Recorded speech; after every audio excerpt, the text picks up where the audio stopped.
Oh, for sure, man. Stolen from Africa. This is the Sharpshooter.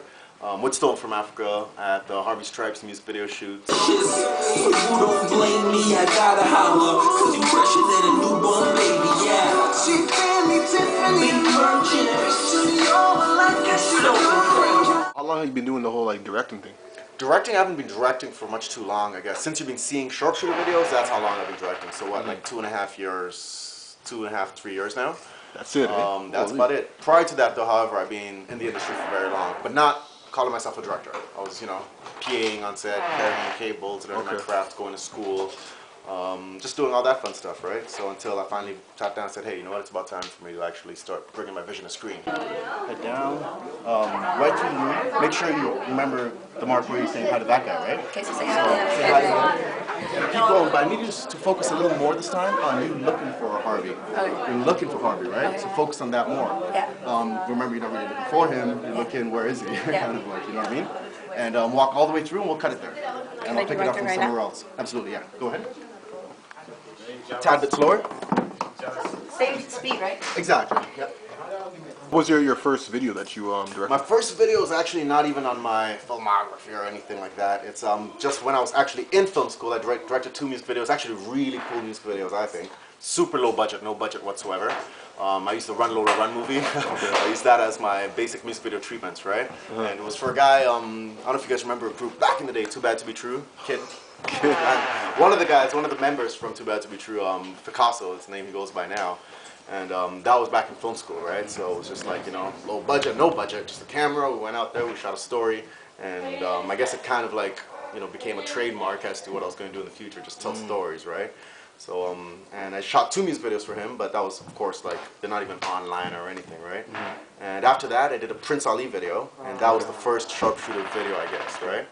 And after that, I did the Ali Snipes, Give It to Them. Give it to them, hey, give it to them, hey, give it to them, hey, give it to them, what? Give it to them, Snipes, give it to them, carry the step, let me pop it down, give it to them, hey. And that's the video that actually got started, you know, getting people to say, hey, who is this guy? Like, he's telling some interesting stories on low budgets, right? Yeah. From there, I moved on to, actually, right after that, I got my opportunity to do a first budget video right after that. Guy from his camp, Aristo. No, cause I ain't looking for a housewife, and I ain't know what's down to do. My spouse like, she know to stay home and do it like the old folks, instead of going out and riding on them ghost boats. You know, lucky for me, he actually put a bit of faith in me. He says, hey, you know what, I know you haven't done 50 music videos, but based on what you've done, I feel that you can carry my video.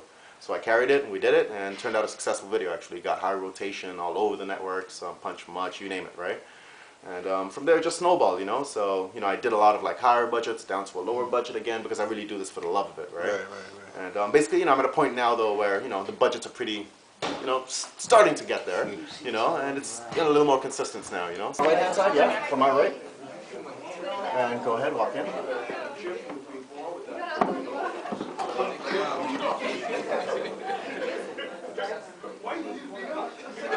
What was like the most like challenging video that you had to like, I guess, like produce in terms of like capturing like what was the vision that you had in your head and making that to a reality? There's a couple. I would say one for a lot of factors was probably Hard Times.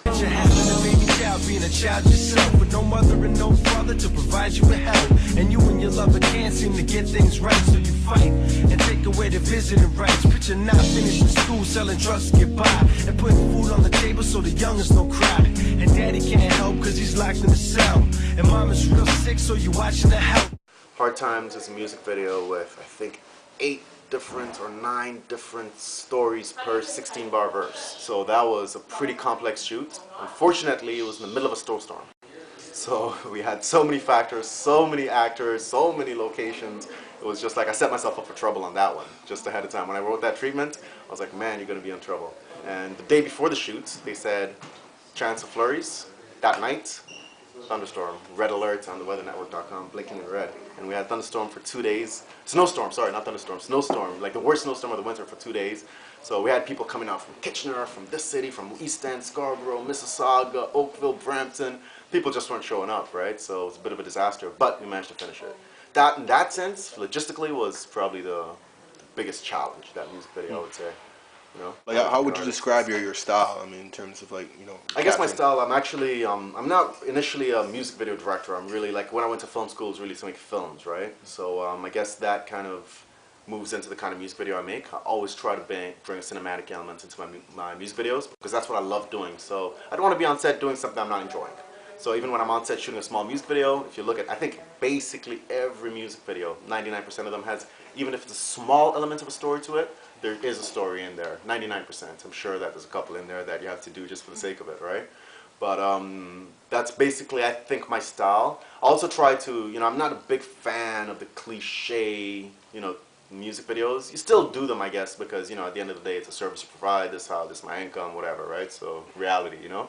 But whenever I can tell a story, an intriguing story, I definitely do, you know. So guys in the back, please, a little forward.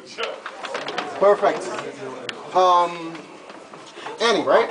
Annie. Can I have you for down in here?